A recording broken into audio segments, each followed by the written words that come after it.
Well, it's wonderful to be here with you today, Tom. You are, of course, the CEO of BBC Studios, the BBC's commercial production and commercial arm. You presided over some fantastic performance, record performance in sales and profit in recent years, but you're not going to rest on your laurels. You've got a long way to go. You have ambitious plans to grow the business globally, doubling it in 5 years and enriching the capabilities and culture of the organisation. You've had a long history, even though with your youthful looks, in the industry, working with the likes of Shime, HarperCollins, Random House, and of course the BBC in earlier lives. So today we're going to talk about what it takes to lead an organisation of creatives, what it takes to scale up an organisation, and of course your own leadership style. And as always on Lance, we're on the line, a bit about you. Welcome to the show, Tom. Thanks very much. Looking forward to it, David. Fantastic. Let's start with an easy one. How would you describe the leadership style of Tom? For me, we try and always keep it simple what we're trying to do. I try and encourage a style in which people are empowered and we improve the capabilities of everyone. And we encourage an atmosphere in which everyone can be their authentic selves and therefore become really inclusive. When we do that, we know that we get the best ideas. People are more relaxed at work. They all work more collaboratively. So for me, it's about that empowerment, inclusivity, authenticity, and that focus on people's capabilities. That sounds very positive. What a great place to work. But you had the interim role before your current role. What were the biggest shifts you had to make from interim to your permanent role? Yeah, it was a good question. I was fortunate as an interim in which my Tim Davie, who's Director General of the BBC, previously did my job. I worked with him for a while, and I agreed with him that I could just do the interim as if I was the permanent CEO. Right. So we did that. We started changing the strategy. We started refocusing the business. The only thing I didn't do is big changes to the organisation. And when I got the role, then I started working with the team on some more strategic clarity. So the organization followed that strategic clarity. So we moved all of production into one place. It made sense. Before that, it was fragmented. So we now have what we call one content studio. So all the content is made in one place and the teams can all work together. And that's really helped us flourish. I mean, the business has grown 25% last year. We're about to announce our results in a few months' time, and we're really proud of the successes we've got. That's brilliant. How did you feel when you made that move? Even though you were acting like beyond an interim, as you said, how did it actually feel? I think I've said to all our teams, working for the BBC for me has always been a privilege, and doing this role is an absolute joy and a privilege. Yes, they're hard days. Yes, the teams work very hard. But for me, really honoured to do the role. I've worked in the BBC, as you said, for 10 years before I came back to the BBC. Always been drawn by the BBC's mission and purpose. And now to be on the BBC's executive committee, to lead the commercial arm of the BBC, to lead us through a fantastic growth period, and which we know what we do in our organisation. We make programmes, but we make content with a purpose. And those values of the BBC resonate with everyone here. So I've been privileged to do this role. It's great to hear a CEO so purposeful and, as I say, with a sense of privilege and a large degree of humility as well. I mean, you talked about obviously the role of BBC Studios as part of the BBC, owned and integral to the BBC. How do you get the balance right between being absolutely embedded in the BBC in every respect, whilst also creating your own identity? Because if we look at the past, sometimes the balance has been good in that respect, and sometimes perhaps BBC Studios or worldwide of past has been a bit too distant from the BBC. How do you strike the right balance? We are a BBC global company, BBC Studios. We are a key part of the BBC. The BBC's overall strategy is value for all, and one of the tenets of that is to grow commercial income, and we are part of that. We are not trying to go separate to the rest of the BBC because we're part of the BBC. All our staff, 90% of our staff are proud to work for the BBC. In an organisation of, do you recommend us as a place to work? We're in the high 80s now. And these are things because of those three letters. They mean so much to all of us. So we're a BBC company. We're driven by its mission and purpose. But also, to answer your question in a different way, there are certain programmes, one's over one of my shoulders, in which we think that either it's not necessarily the right place for it to be is on the BBC. And we got a fantastic show called Prehistoric Planet I was alluding to. You may see a T-Rex over my shoulder swimming. Fantastic show on Apple Plus. It will never be on the iPlayer or the BBC. But we make that show. And the team that made that show at the same time were working on Frozen Planet 2 and The Green Planet, which are the two of the biggest factual shows on the BBC last year and global successes. So we can do that balance. We can manage it well. We can make sure we're working with the BBC on the right shows and with other partners to suit our needs and our partners' needs. I mean, it's worth knowing for our watching audience, nearly 3/4 of our revenues on our content studio doesn't come from the BBC. We work with such a breadth around the world. That's good for in a business sense, that sort of diversification. But how do you get the balance right? Because I mean, there was headlines, I think mostly positive, around your Doctor Who deal. Where you're working with Bad Wolf on the production side and also Disney on the distribution side. That's another example where effectively, you're trying to maximize the overall value of the IP, but you're challenging perhaps some conventional wisdom. How's you as the CEO and obviously your leadership team? How do you land those types of deals that are different from the make it for the BBC or this is the way we've done it in the past? We're a core part of the BBC, as I said, but we have a fully commercial mandate. And Doctor Who has been reported in various ways by various people. What's actually happened is we've taken a show that's much loved by UK audiences. We found another partner who also happens to have their 100th anniversary this year in Disney, and they will take that show on globally to different levels. We've got a massive ambition for it in terms of where we want to go. We've got a new showrunner called Russell T Davies, who's got a great vision for the show. So we partnered with a brilliant production partner, you referenced Bad Wolf, a brilliant writer, Russell T Davies, a global partner in Disney. The budget, financial ambition, but the creative ambition has gone up a huge notch. Got a wonderful new doctor in Ncuti Gatwa. And it's one of these rare ones in which, in my view, every part of everyone I've mentioned, it's just going to be success for all of them, creatively, but also commercially for Disney, commercially for us, and great value for the license fee payer. So that is a deal we're very proud of. It's clear that you love the content, you love the brand, and obviously the organization. You are all around creatives, however you define the word creative. And I like a broad definition. I think we all have an innate sense of creativity, but perhaps BBC Studios, larger proportion of people who would identify themselves as creative. What does that mean in terms of your own style of interactions with them? Because I guess you've got to blend creativity and commercial profitability. What are the practical things you do to bring out the best of these creative people? Yeah, I mean, first of all, I think we all share that broad definition of creativity. It's not always the healthiest thing when our finance teams are creative accountants, but I need creativity from them as well. Yes. I need creativity from them of how we're going to grow. And where things really work for us is where all the teams work together, where the development team come up with an idea, they're working with the commercial team, the brands team to take something on. Another show that you can just about see over my shoulder is Bluey.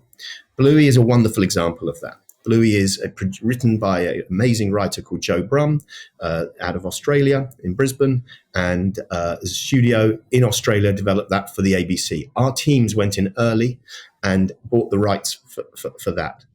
And we've worked throughout studios, throughout all the different functions, to now take Bluey and put it on TikTok, where it is the fastest growing preschool channel on TikTok. It's bigger than Barbie and Peppa Pig combined.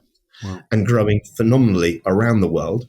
And that only comes because a marketing team, a brands team, a consumer products team, finance team, with the production team can all work together to do it. If it's just one team in a silo, we're not going to succeed. We need the organization to do that. So one of the big things we've been working on is getting people working out of their silos. So we've got a shared incentive structure now. So you're incentivized on the whole of studios as opposed to your own area. Right. That really works. We spent a lot of time with strategic clarity explaining what it is we're here to do. And so people can really understand that when you can get a show to go through the world and work as a brand and a franchise, it's so much more successful. So the creativity has to be through the organization. But people who work here are passionate about the BBC.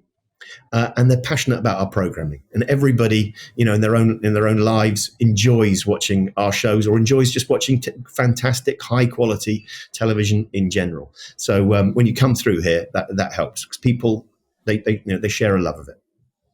That's great to hear. That's great to hear. I referred earlier about your growth ambitions, and I'm keen to explore that. You Yeah. have quite a broad portfolio of businesses, whether by service, geography, or overall platform. Where do you go next, and how do you maintain coherence across that portfolio as you look to scale the business? The business has doubled in the 5 years to March 2022. And last year we had revenues of just over 1.6 billion, and profits broke the 200 million barrier for the first time, with a healthy dividend back to our shareholder. And our ambition is to double again. We have two lines of business. We have a global content studio that makes shows for partners around the world. We make programs around the world, and we invest in other people's programs around the world. And that content studio is across the three genres that we call them: scripted, unscripted, and kids and family. And in each of those, we've been focusing very clearly on how we win, or what is it that's different about us. And if you think about our documentaries area, where we're really famous, in some of the areas, we're probably the only player in the world who can make some of these programs.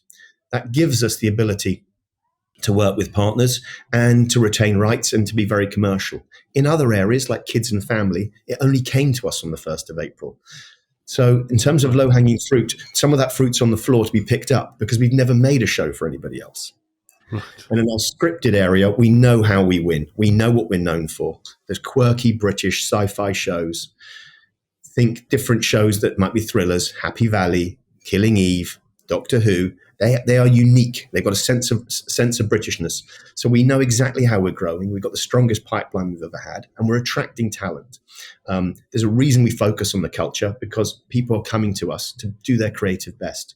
We are a risk-taking business. We've got a mandate to grow for the long term, which means people can come here, take creative risks. We've got a large enough portfolio that if something doesn't quite work, it's okay. Other things will, but we have to keep taking creative risks.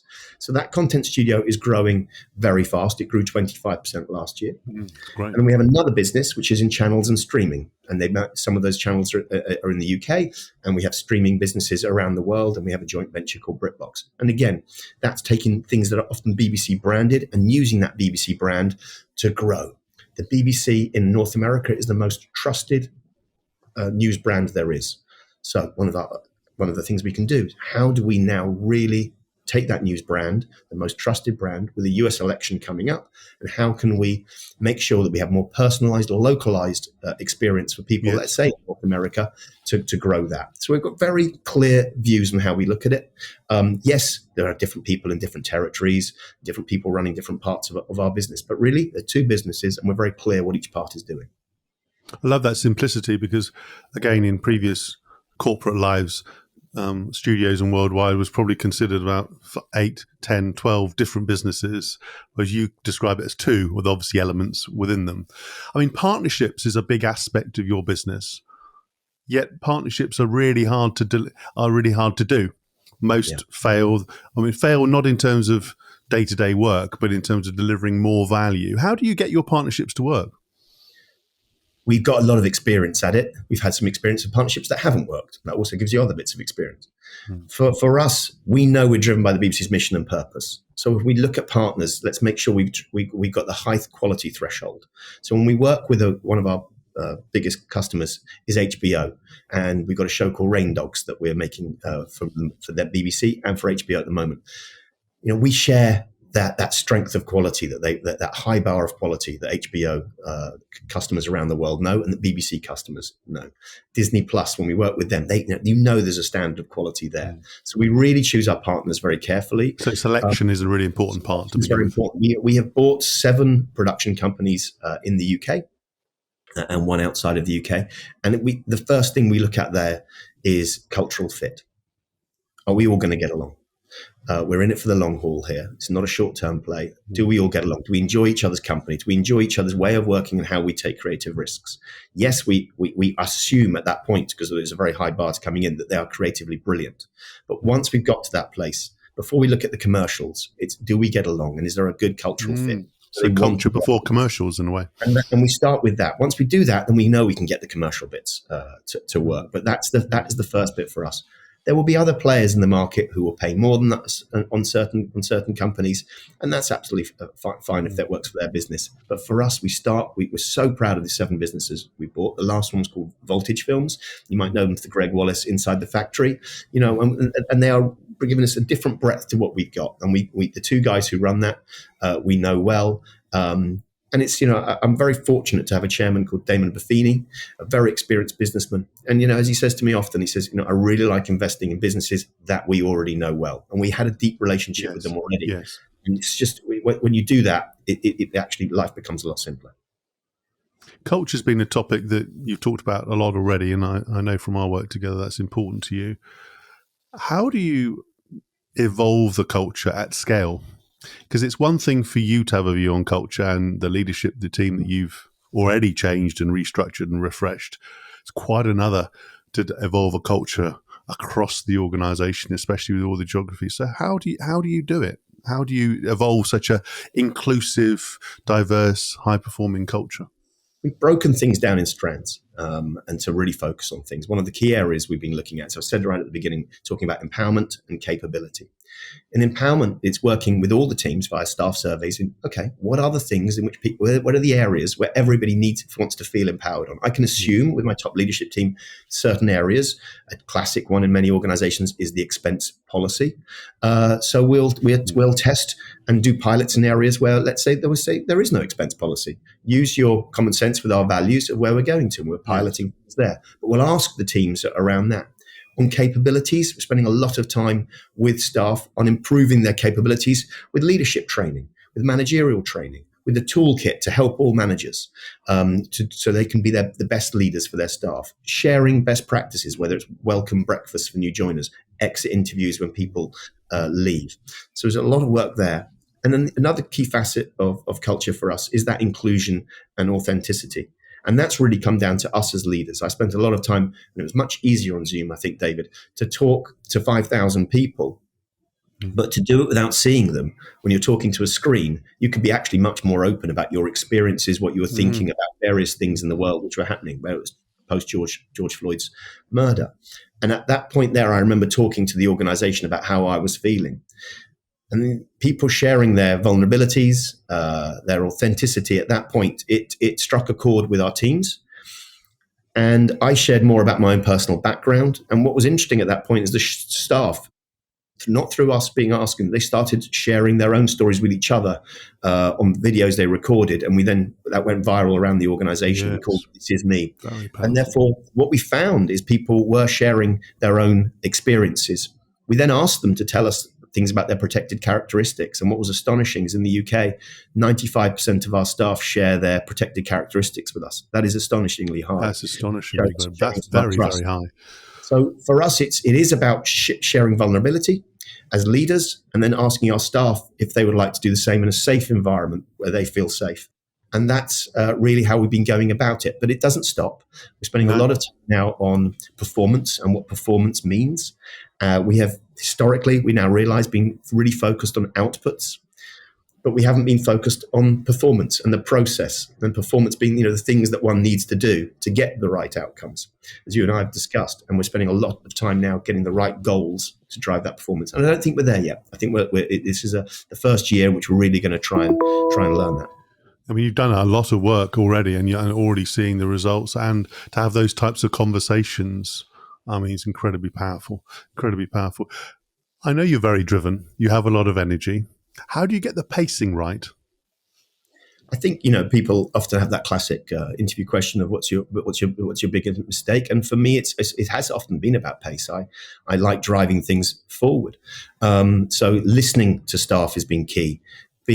When you're in the organization, I stand by a stairwell. I couldn't be more visible. I don't do it for any other reason that I can then sense how the organization is doing, and people can come and talk to me. Because when I am in the office, I'm there for everybody else. When I'm outside of the office, we're working with partners, we're winning business. But in the office, that's why I'm there. I'm not there to do my emails. So you can sense where we are and how people are feeling. We do beat surveys and see. You can sense it. And we have had times often just before Christmas, actually, when as a top executive team, you can see people get a bit snappy with each other and Yes. resilience is low. And at that point, what we just do is, okay, let's all see how we're doing. And we build our own resilience by talking about how we're all feeling. And so we just make sure we all go at the right pace and we focus on the right things. I think one of the, again, I'll reference him, Damon Buffini has been very helpful to me talking about management bandwidth and prioritization and really just making sure we are ruthlessly focused on our priorities and not things that aren't our priorities getting in the way. I think that's very important. And then you can pace things accordingly. You've talked about lots of successes and improvements and changes. What have been some of the hardest things you've had to tackle since taking on the role? I think we have had many moments where where other things that happen societally, that happen to the wider BBC organisation, have given us challenges. But they give you a sense of pride in the way people have pulled together. The biggest pride I think I've had in our teams and the way they've executed something would be all the planning that they had done to make sure that when they produced for the world the coverage of the Queen's funeral, that was a very high pressure moment. As I said to them, the standard is perfection, and that's the only standard that we'll be able to, the world will really accept. And how can we help them, support them through that period of intensity? I think they produced 25 different events over the period. It was a small team. In practical terms, one wouldn't know when this was going to happen. It's a small team, very high pressure, and a massive challenge for them. And there was practical challenges to get all things like outside broadcast trucks and all these sorts of things ready, all the freelancers that needed to happen, incredible leadership by people on the ground. But the real challenge there was actually just empowering that team, knowing that they understood how to do these things better than anybody else. And all the unhelpful executive interference was not going to help them at this point. We stand back, but make sure they know that if anything, time they needed anything. So what did you do? I mean, I take the point about interference. You didn't step in and try and do their jobs, but just give us a bit more of a picture of what you did. We have an astonishing creative director called Claire Popperwell, who was just awarded the Royal Victorian Order as a Dame Commander as a result of the coverage of the Platinum Jubilee. And I sat down with Claire and made sure she knew she was empowered and she was in charge. She had the resources she needed to make sure this was going to happen. She had my mobile number to cut through any other layers that were there, but that my role and the roles of the managers around her were to keep all of the interference away from her, so she could just get on with it. What else did we do? So what do you really need? They needed space. So we cleared a floor out and said, the fourth floor is yours. We brought refreshments in each day. We soon realized the more physiological thing of they were asking for normal things like crisps. The more fresh fruit and high energy things that helped everyone's physiology. So, make sure all these little things. Yes, they really count. And then I said to her, quiet moment, are you getting any time for reflection? Time for yourself at this point, because of very high intensity. And she wasn't really, but she said, why don't you come for a walk with me? And we walked together around the route that the ceremony was going to take place so she could check things out. I was silent. We walked together, but she said it was one of the only times that she had in which there was silence and people hadn't bugged her, because then she knew she was with me. But actually, I didn't say anything to her. We just talked, walked, and maybe talked about things that were happening out in outside lives. And it was a very precious moment. But that, in terms of challenges, the team were incredible for that. Personally, I always feel very well supported by all the teams. So the challenges I worry about are the immense pressure that sometimes is put on the teams.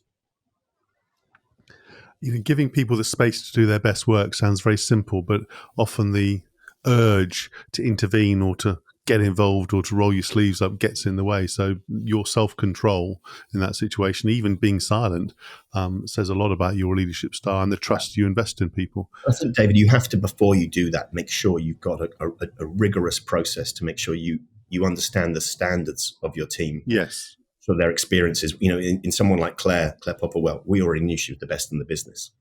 There's not much value I'm going to add to anything creatively or operationally there. She knows what she is doing. So you make sure before all that you've got the trust level. That's the sort of foundation on which you then base your own interventions or not, as the case may be. I mean, you talked a lot about people there. Technology. Now, a number of your competitors have clearly pioneered the use of technology, the use of artificial intelligence throughout the production chain, commissioning, production, user interface, and so on. Where does technology play in your future plans to make BBC Studios even bigger and better? It's a very exciting time, isn't it? We can see in our own personal lives things happening across the board. There's smaller examples that you see that you wouldn't have noticed maybe as a viewer. But if you think back to some of the things in our natural history documentaries, we get shots now that we never would have had before, and they're because of drones. Because helicopters are noisy, and helicopters makes animals scared. The drones can capture things in a very different way. And whether that's some of the drone technology that we used of going down a waterfall in Antarctica, or some of the shots we've had, the drones have made an absolute biggest change we've had in terms of our natural history documentaries. In terms of artificial intelligence, that can really help now, and we're talking to some of the partners out on the west coast of America in other more practical things like subtitling and dubbing, and then whether one can use it, and I know you can, and we are, but really effectively, and we prove it out to develop program ideas or give you another stimulus for program ideas. That's something that I know teams are looking at. But something like ChatGPT has only really existed since the end of November, so I couldn't stand here and tell you that we've already won a show on the back of that. But that thought process from AI, the stimulus, is something that the teams are looking at as an aid to them, to their own creativity. Yes, it's an aid, it's an input. Not a replacement.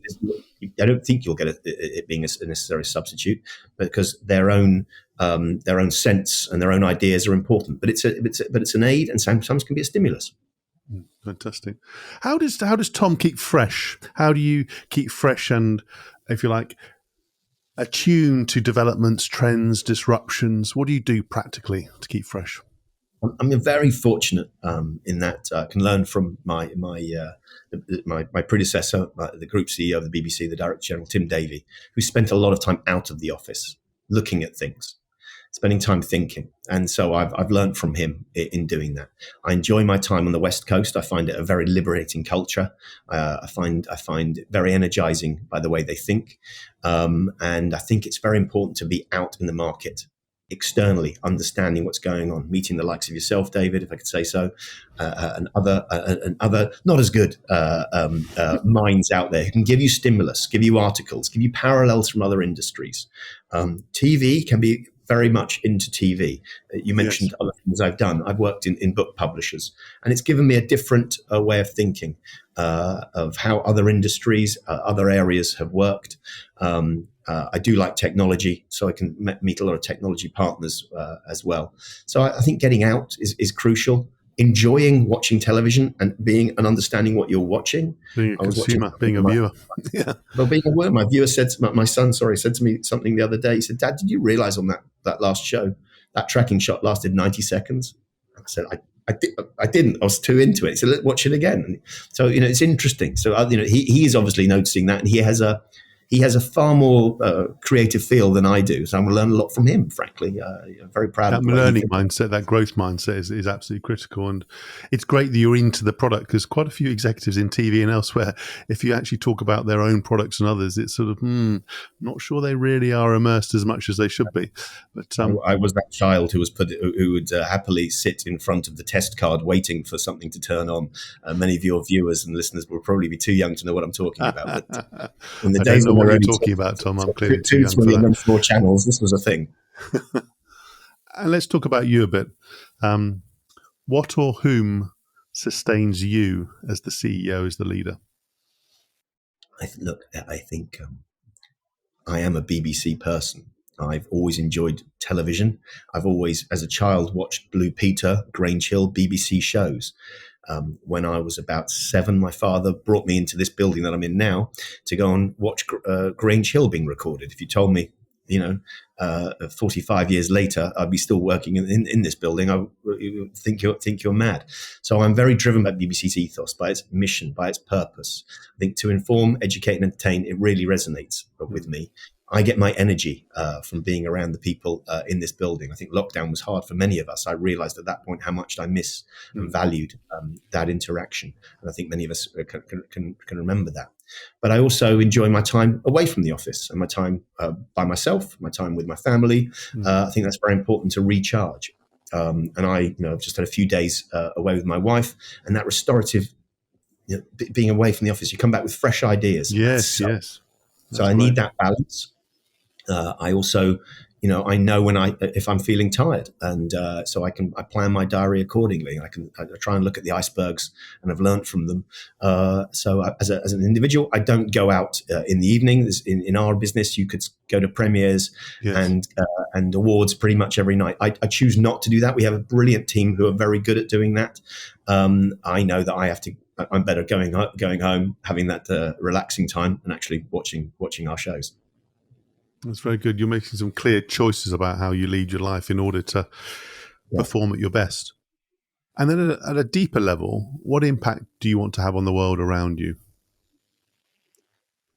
A profound question. For me, BBC Studios, if we can grow the way we want to grow, it will help power the BBC for its value for all strategy. If we can do that, we maintain the relevance of the BBC. And I think that is very important for the UK licence fee payer, but also for the UK PLC. The BBC Studios is the largest exporter of television content there is in the UK. A third of the exports in TV are led by BBC Studios. And I think that driving that relevance is very important to me. I really am driven by the BBC's purpose and mission. And that's one of the key things that drives our success. Tom, I love the clarity of your purpose. You clearly care about the organisation and the people within it. And also you really drive simplicity. Often whether it's complex deals or complex portfolios or competitive positioning, it's sort of really drilling down into that simplicity. And your energy is infectious in a very positive way. So I applaud you for that. Tom, what a great conversation. I'm very grateful for your time. So thank you today. Thank you, Dave. That was another edition of Lance Fielder on the Line. I do hope you enjoyed this episode as much as I did. Please do check out the other episodes in this series. Sign up to the YouTube channel. Give us a wonderful rating. And Tom, thank you ever so much again. Thank you. Thank you, David.